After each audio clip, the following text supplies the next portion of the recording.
Hi everybody, welcome to our discussion on this topic, which is options. Friends, we're looking at another strategy where we look at, for example, buying a put option. Okay, a buying a put option simply means that since you're buying something, you have to pay for that, right? So when I say I'm looking at buying a put option, the very objective is that I have a choice to sell, let's say, a stock at a particular price, right? So let's say, or maybe let's take a Walmart's share. Well, Amazon share would have been better, so let's use that Amazon share price only, right? I'm saying I'm looking at Amazon's share price. Okay, let's say it comes at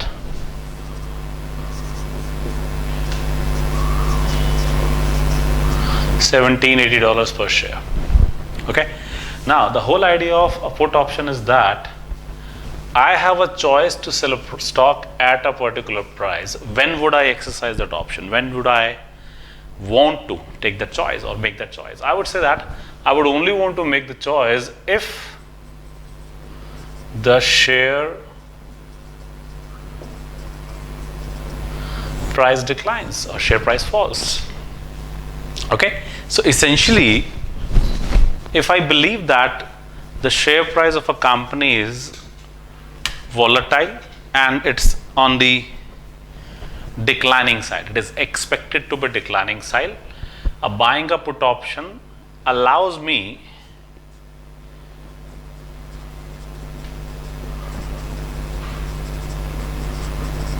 sell it at a higher agreed upon price. Okay, now when should I exercise this strategy? When should I get into buying a put option? When I have a firm reason to believe that the share price is going to fall. Okay, now of course, if the share price increases, whatever I paid becomes a loss to me, becomes a clear out of pocket expense for me. It's like an outgo or a negative payoff, as we call it. So the premium paid is basically a negative payoff, which actually means that if the share price is equal or increasing, right, then this is the maximum loss I'm incurring, right? But if the share price declines considerably, so let's say I agree to sell the share at $1780 and the share price and the option is, let's say, 1 month option, right? 1 month option of $1700.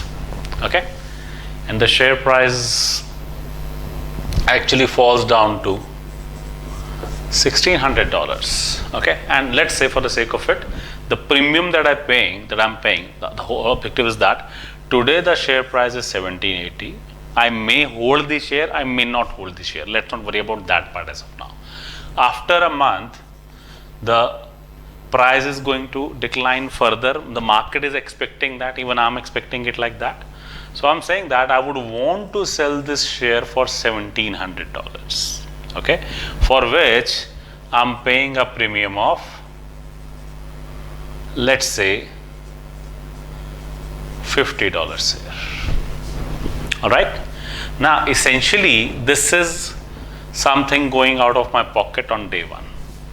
That's the maximum loss I can have, which means that if this share price doesn't change, or if the share price increases, I will not be willing to sell it for $1700 because I can certainly sell it at a far higher price in the market itself. Okay, anything above $1700 means that I'm incurring this loss, which is the maximum loss or restricted or a limited loss, right? But if the share price actually declines, because it's a highly volatile share price, if it actually declines to $1,600, I have a right to sell it for $1,700, which means that by paying 50, I'm gaining 100. It's a 100% return I'm getting in a matter of a month here. So that's kind of leverage we get in case of options as well, right? So we are saying that when you're buying an option, buying a put option, for example, I have a right to sell the share at a particular price. Buying that put option results into a limited loss,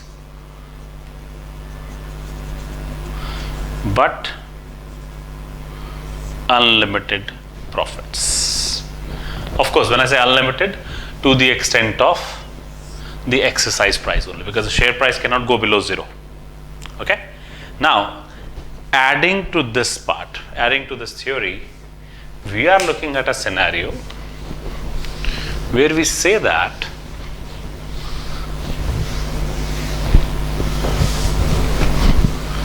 I am buying a share, okay,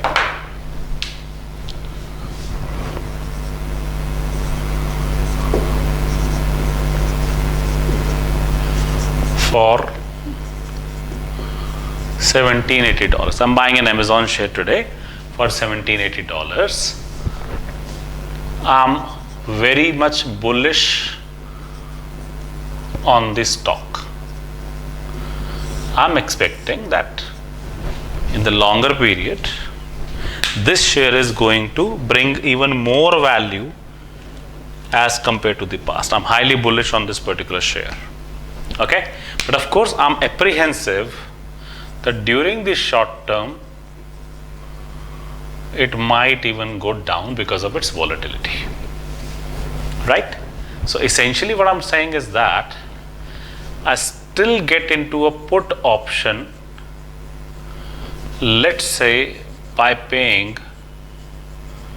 $50, the similar number that we used a while ago, and I have a right to sell the share for $1,700 here. Okay, so when I say I'm bullish on the stock, I know maybe it would go up to $2,000. That's the reason I'm buying the share at first. But there's no certainty in the world. It can very well happen in a shorter duration. This share price can go considerably down as well. Could be a temporary affair, could be, for a longer period also. So effectively what I'm saying is that I'm essentially getting into an insurance through getting into a put option. So I'm buying a put option by paying $50, that anything goes wrong with the share, even temporarily or momentarily, I would still be able to sell the share for $1,700. Okay. Now essentially what are the results into? We are saying that there could be different share prices coming in. One share price could be, let's say, could be $1,750. I will not exercise the option to sell it for $1,700 because the share price is still $1,750. Another point is $1,650. Another point is, of course, $2,000 or whatever, right? Anything that is above $1,700, okay, would simply mean that I have booked my loss of $50, the premium paid. Anything less than $1,700, it simply means that my loss is getting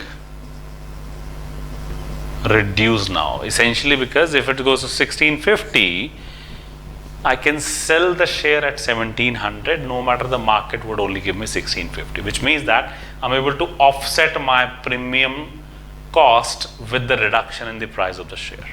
Okay, so when I look at this scenario, right, I'm practically saying that that this share is, to me, $1,780, the price I paid to buy the share, plus the insurance I have taken through the put option, which actually means that I'm kind of paying $18-30 today for the share for a potential gain in future. And even if something goes wrong, I'm protected at this level. Right? So that's how you start looking at very simplistic strategies that you can use through the options. Okay? This kind of a strategy, when you are buying a share and also buying a put option, is referred to as a married put, which is nothing else but a kind of an insurance that you are bringing to the value of your share with respect to this kind of an arrangement. The objective is fairly simple if you are highly bullish on the market, but you can always expect some turnarounds here and there, some negative movements. So you're just protecting yourself from those negative movements through this particular put option, right? The objective is still to make money. You're willing to let go something out of your pocket at this point in time while looking at a fairly, significantly higher position to the bullish mode there, right? So that is from my side in this case. Thank you very much. Good day and take care. Bye-bye.